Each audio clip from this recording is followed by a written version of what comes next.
Hello, everyone.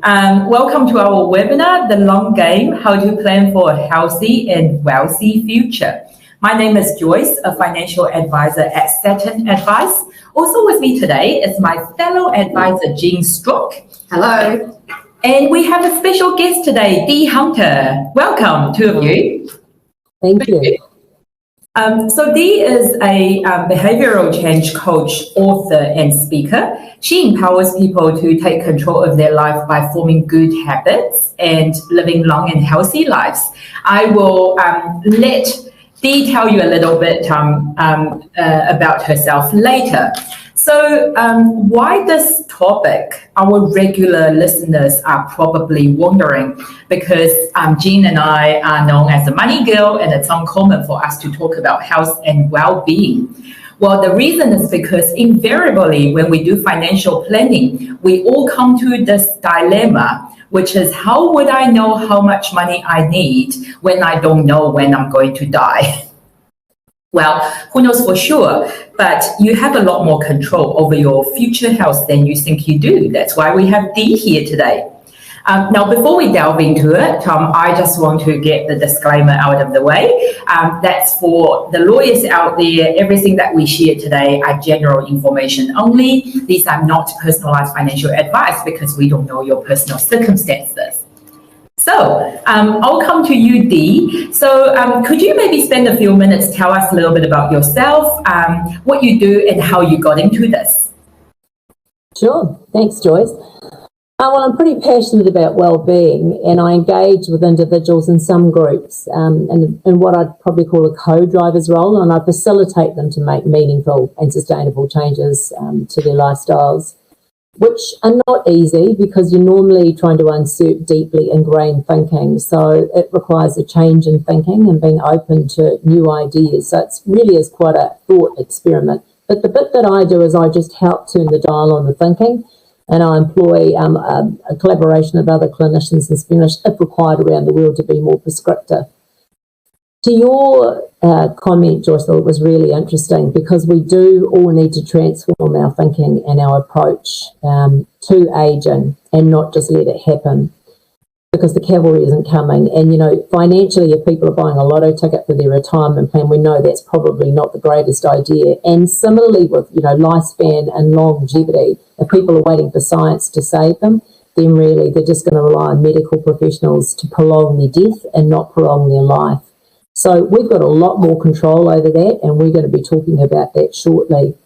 Quickly, how I got into this was I made a number of significant lifestyle changes myself over 20 to 25 years ago, and I'm standing here in a really different version of myself than I was that long ago. And I found it frustrating, you know, getting creditable, accessible resources to make that change, which is why I went down this pathway. So I'm doing what I love because I get to change people's lives, and I get to have an impact on the lives of the people that are around them. Fantastic. Thanks for sharing that, Dee. So I'm going to come to you with this question. What is the average lifespan for people today? And perhaps you can bring in the concept of health span that you talk about a lot, and why it's important to take that into consideration. Thanks, Joyce. Well, look, the data speaks for itself, and I think if we look out to the right at the global lifespan or longevity, it can get a little bit depressing, but you've got to remember that that is brought down by the averages. And there are a number of large populations in dense areas that have a very low standard of living, a thin distribution of wealth, and they have poor access to healthcare services. So, for example, Chad in Africa has a life expectancy of 51 years of age, which isn't the greatest of news. But I mean, what we've got on the table here is essentially the OECD Western countries we're probably most interested in, including ourselves, which expands a lot greater, obviously, in the last 73.2 years. And you can see in the last 20 years that life expectancy has increased by anywhere between 2 to 5 years. But the sort of topical area that is coming up and bubbling up in the last few years, and anything to do with health and well-being, is in fact health span in comparison to lifespan. Because at some stage, all of the lovely things that we're doing in science, with drugs and advanced treatment is going to be able to keep people alive, but just prolonging their death. But health span, as you can see, is essentially people will define that as the period of time that you live free from chronic disease. But, it can be so much more than that. I mean, surely we want to live not just free from disease, but we want to feel, physically and cognitively well. We want to feel vital. We want to be able to do the things that we love to do, like travel and pick up our grandchildren and do our own shopping. And that's where I think it gets really interesting, because all of the experts that I follow pretty much say that so much of that is in your control. If you're buying into genetics and resigning your fate to genetics, it's only 20%, maximum 30% responsible for your health outcomes. So health span, which is demonstrated here, essentially is, you've got the horizontal x-axis, and that is how long your life is. And then the vertical y-axis is basically health span. So that's your physical and your cognitive functioning. And actually looking at that diagram, the health span, the area that we're looking at is if we start to pay attention at around the age of 50, when we're going into decline physically and cognitively, even in a minor way, that's where we can be in our best years if we start trying to keep that beautiful trajectory in a horizontal line, which is ideal, which means we actually have a very rapid decline and die suddenly. And I don't know about you, but that would be my dream too. What I wouldn't want is to fall back to the solid black line, that big gap, which means that there's a long, slow design, we're battling chronic disease, immobility, neurodegenerative, type 2 diabetes, etc. So it's about focusing now, as you do on your finances, on what your health, how you want that to look, and what you want to be able to do as you move, into your latter years. And you can see at that little bottom where the red arrow is, that's where we get intervention by medicine, and that's where they really just prolong our death by keeping us alive, with drugs and treatments. And it flattens out a little bit because they are prolonging our life, and then, of course, we eventually die. So I think the whole thing about health span is that if we start paying attention now and planning and putting into place and changing our behaviours, then we can aim to live longer and live that longer younger. And that's really ideally what health span is all about. Yeah, thanks for sharing that, Dee. I can speak for myself that the ideal outcome would be the mid 3.0, the line on the far right, live a long, healthy life, being active with dignity, and then be really quick on my way out. Dee, I know that over the last couple of years, you spent quite a bit of time in Costa Rica, Loma Linda, all these blue zones, doing a deep dive, getting a first-hand experience in their lifestyle. Could you tell us a little bit about what are the blue zones, and what does the blue zone lifestyle actually entail? Well, first of all, there's 5 blue zones, and they are in California and Loma Linda, as you said, in Costa Rica, specifically in the Nicoyan Peninsula, Okinawa in Japan, Sardinia in Italy, and Icaria in Greece. So you can see that they're almost equatorial, so they do have some climate similarities.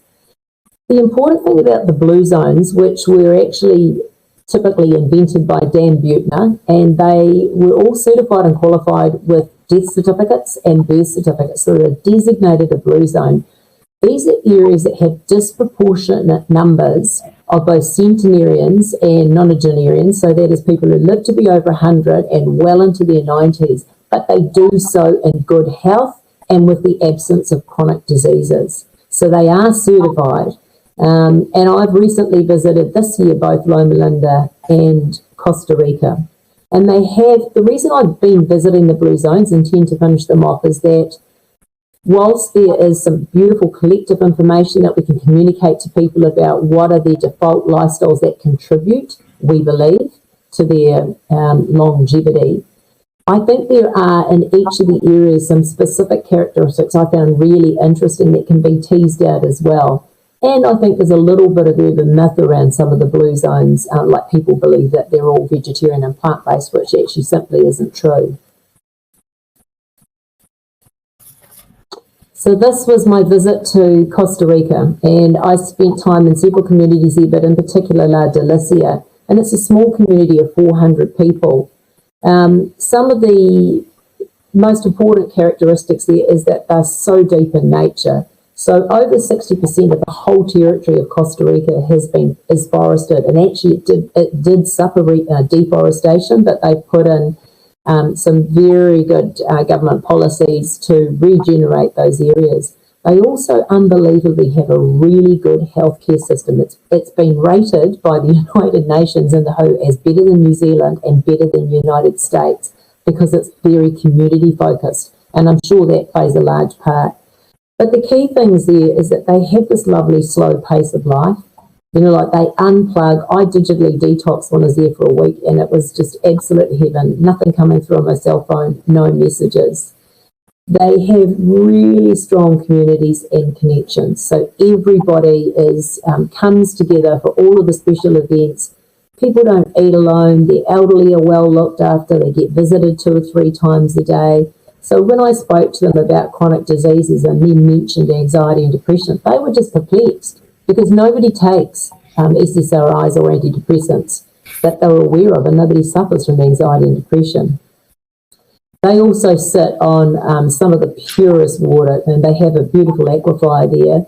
And I shot out and bought a distiller for myself back in New Zealand as a direct result of their, they were so determined that was a critical part of their well-being.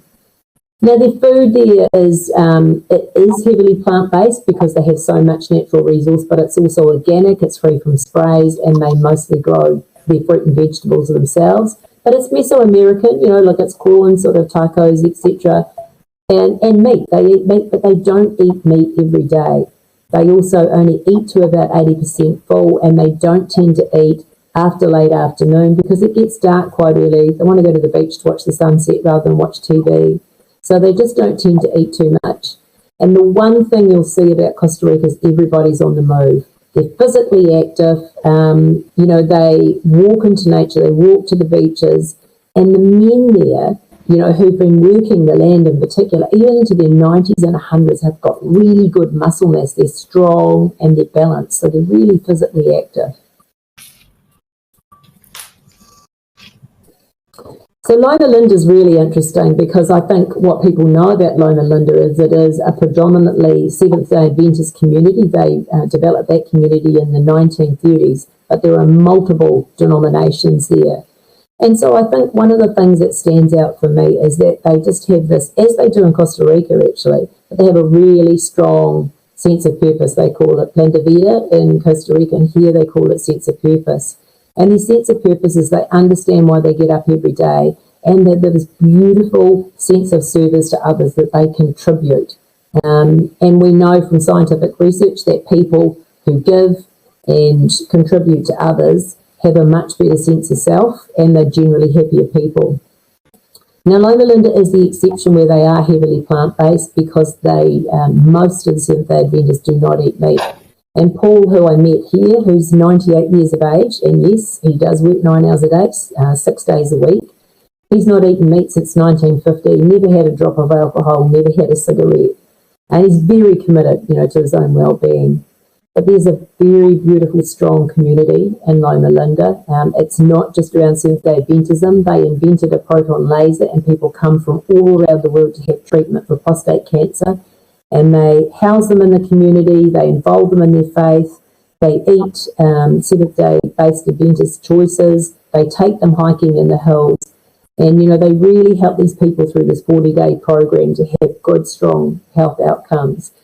Just interestingly, when they arrived in Loma Linda, they went out to the Indian reservations and they tended to them because they had terrible infant mortality rates, and they did all their dentistry work, you know, maternity work, they had mental rehabilitation. And as a direct result of the assistance they gave the Indian community, who now have numerous casinos on the reservations, they donate large amounts of their profits back to the university, which obviously is for the betterment of everybody, very community-based. They're also highly active. They're surrounded by the San Bernardino Mountains and they regularly go hiking in them. And the one thing I love is that they have an enforced rest day, which we could all adopt. So one day a week, there is zero work. They don't even, they have ready prepared meals, so everybody gets to unplug and rest. They don't turn on their cell phones. They don't turn on their laptops. They just get away from the outside world and the pressures. Yep.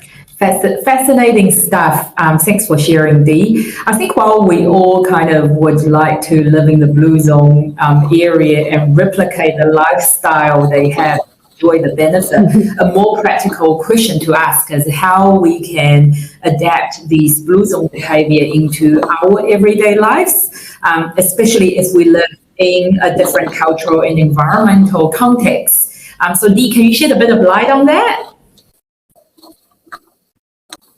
Sure, and I think that's probably the most important thing is that, how do we communicate what their default lifestyles and their characteristics are so we can actually adapt these into our everyday life, even though we're not living in those places in the same environment. And I think it's entirely possible. We don't need to be terminally unique by not living in the same environment.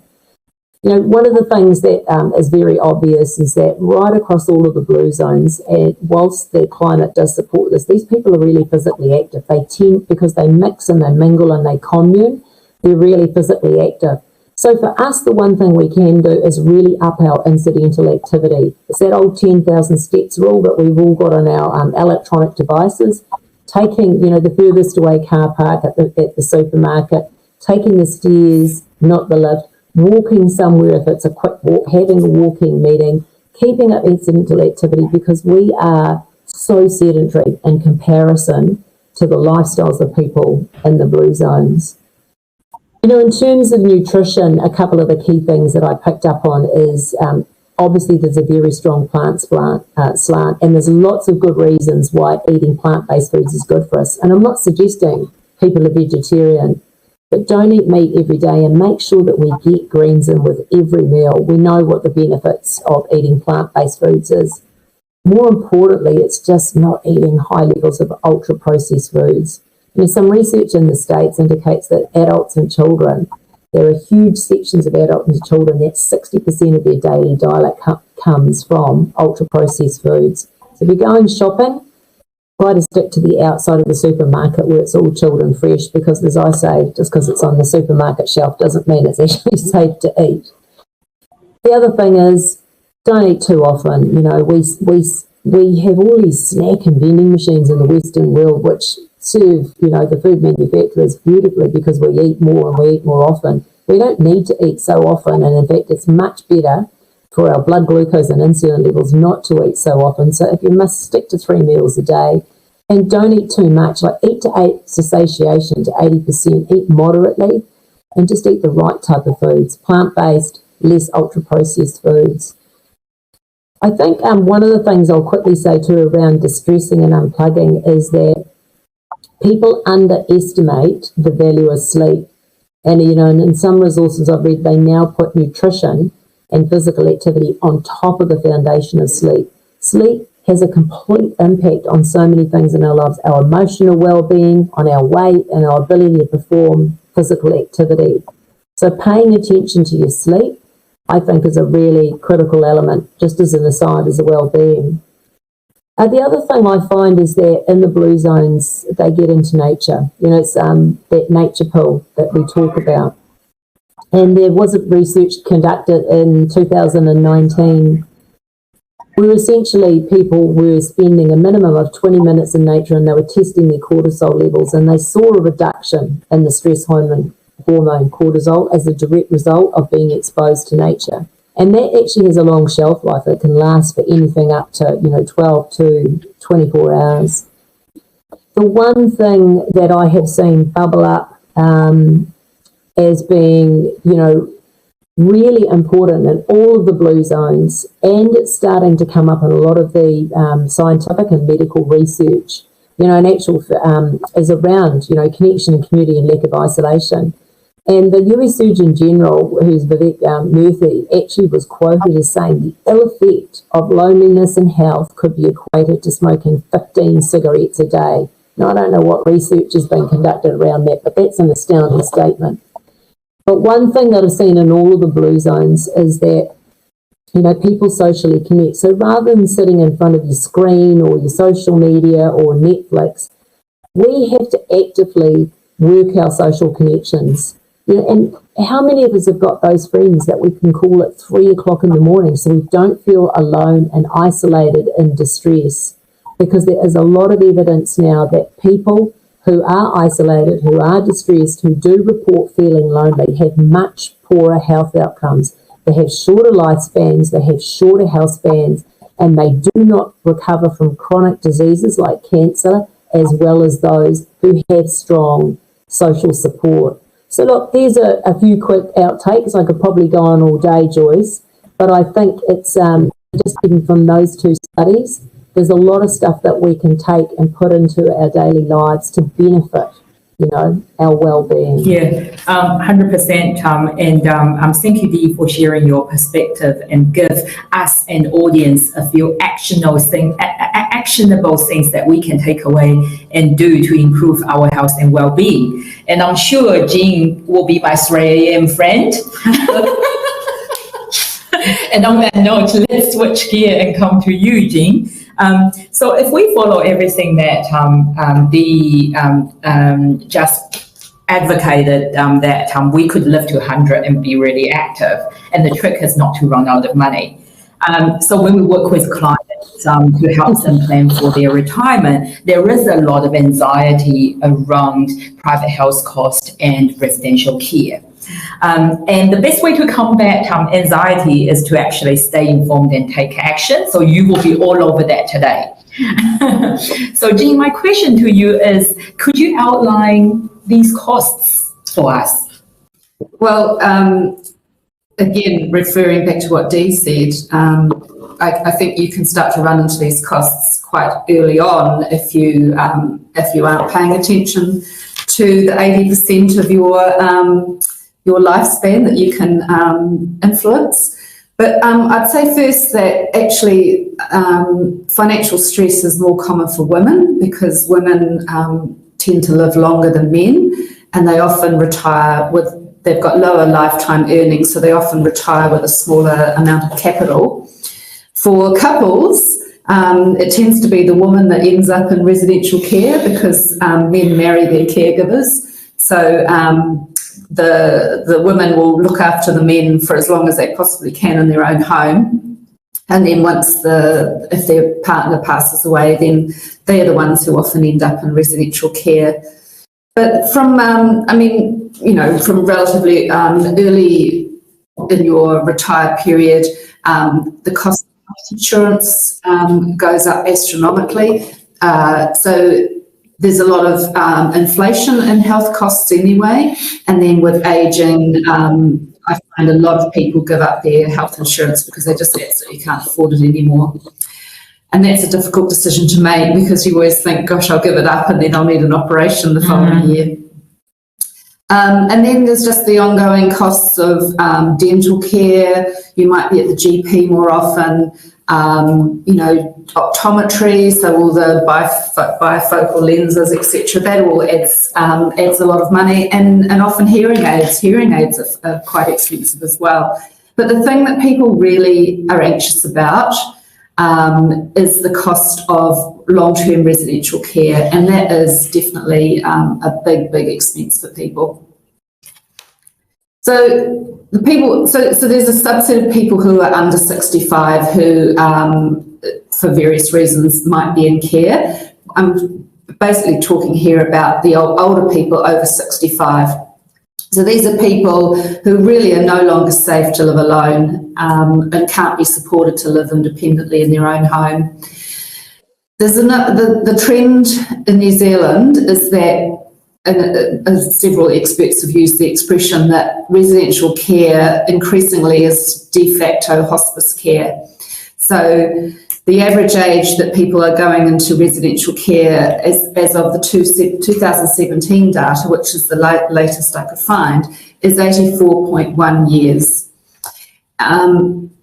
And the median length of stay is actually surprisingly short at 72 to 85 weeks. So if the data says that if you're government funded, you're getting the residential care subsidy, your median length of stay is 1.7 years. It's a little higher in Auckland at 2.5 years. And if you're in psychogeriatric or dementia care, so you've got severe neurodevelopmental issues, then you're in care for a little bit longer than the median length.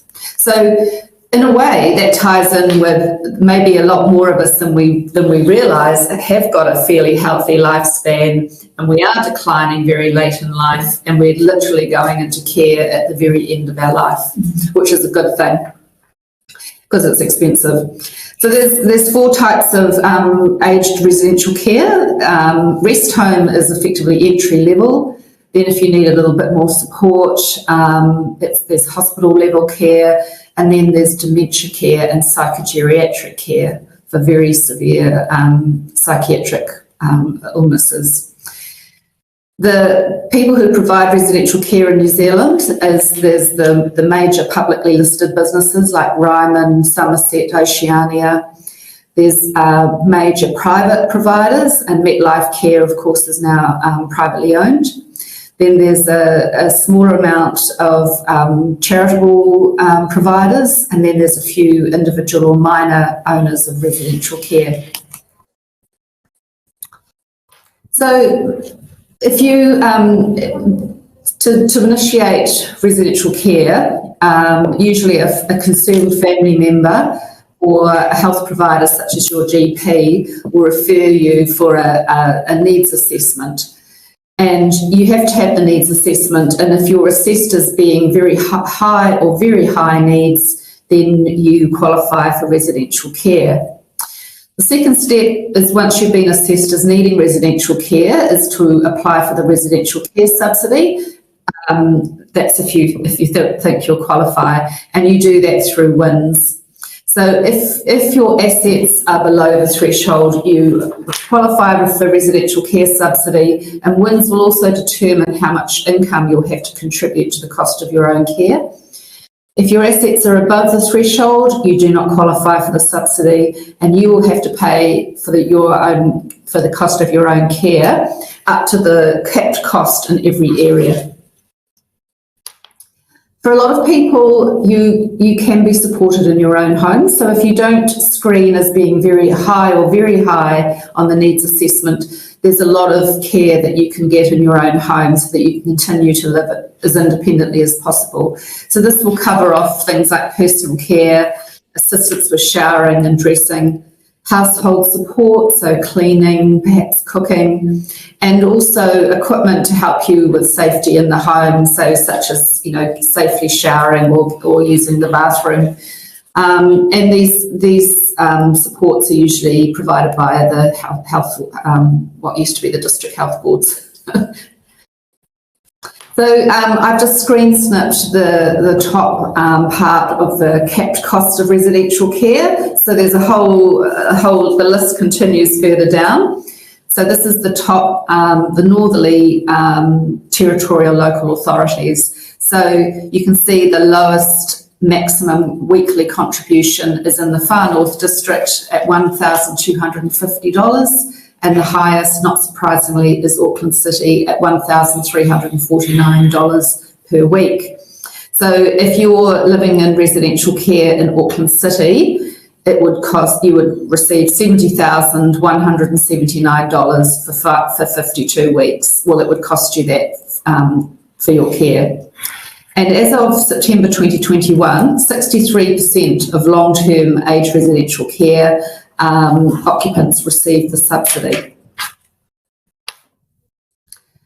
So if you do qualify for the subsidy, it's very common to be charged a premium room charge, and that will be on things like a slightly larger room, having an ensuite, having garden access.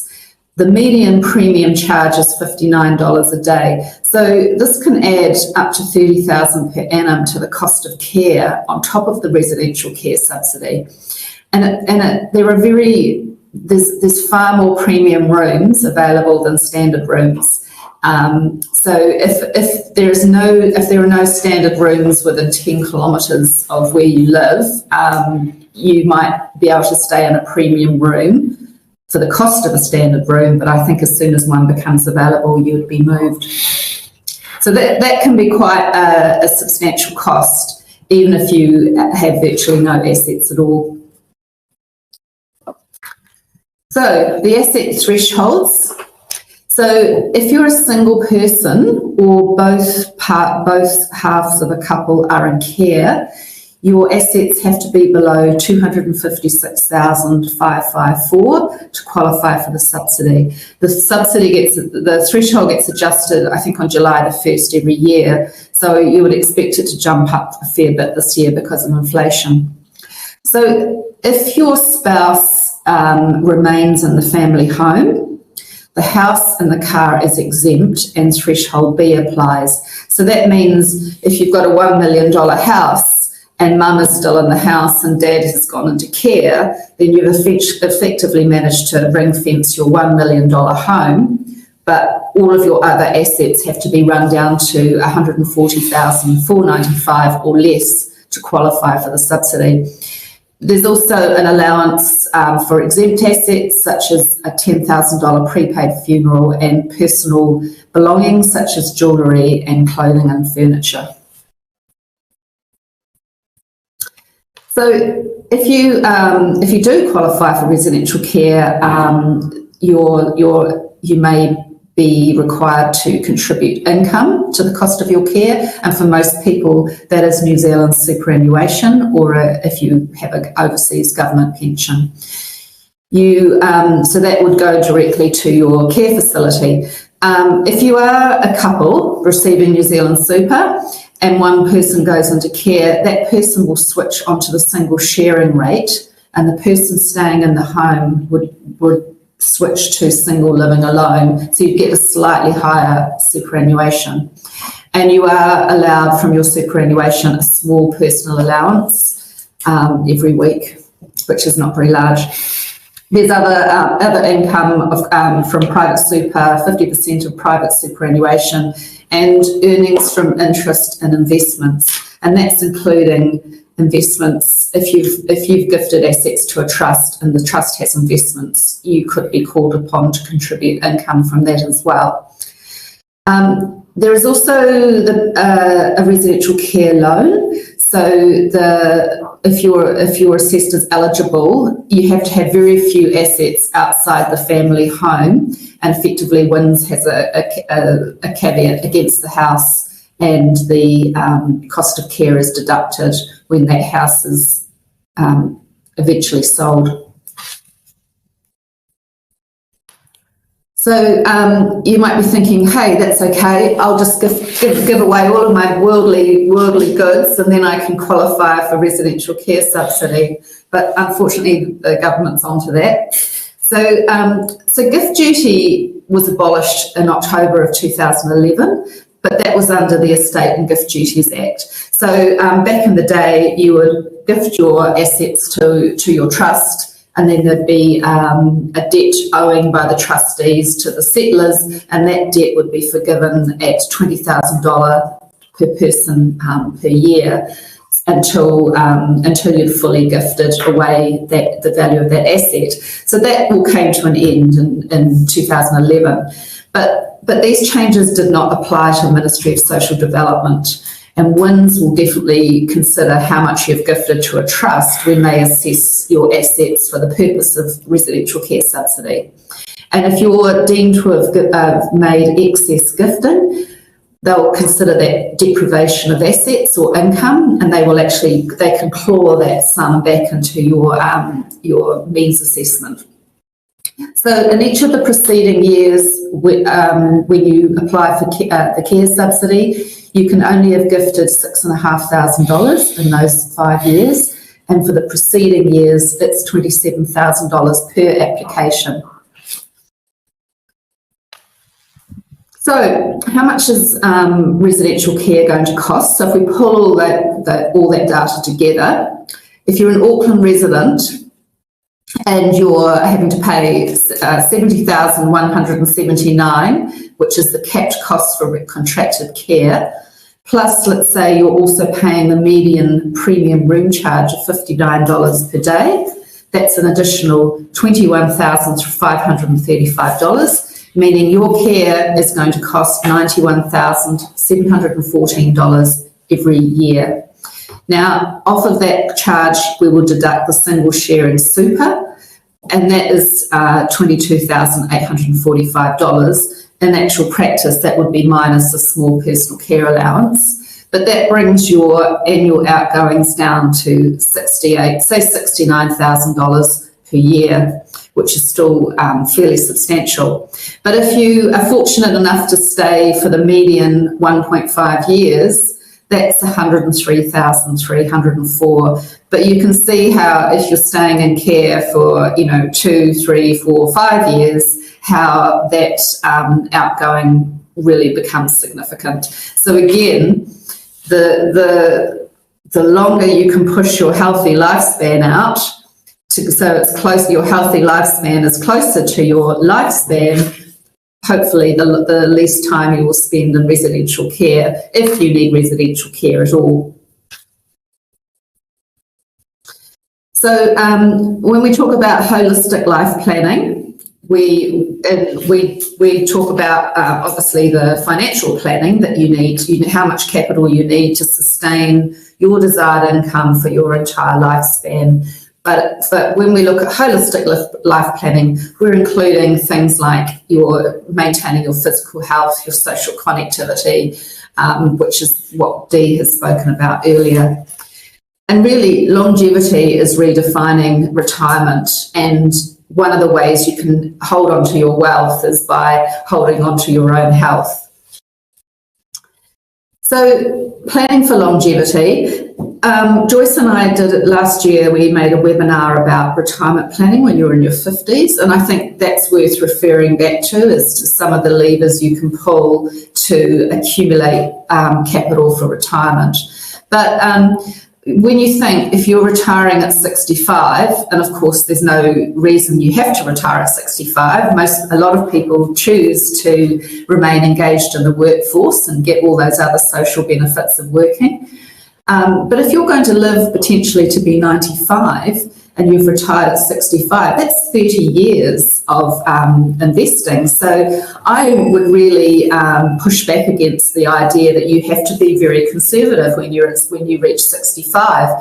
So I think you still need to invest for long-term capital growth to ensure your money will last that long.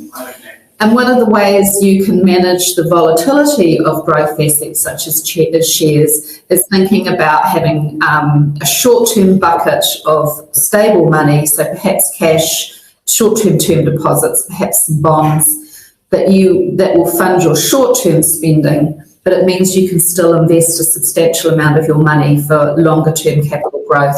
Because as I say, 30 years is a long time to be drawing off of your investments. So, over to you, Joyce. Thank you, Jean, for sharing. I think, when I look at, I just want to share my 2 cents. Yes, I'm kind of listening to what you have to say and sort of trying to form a strategy in my head.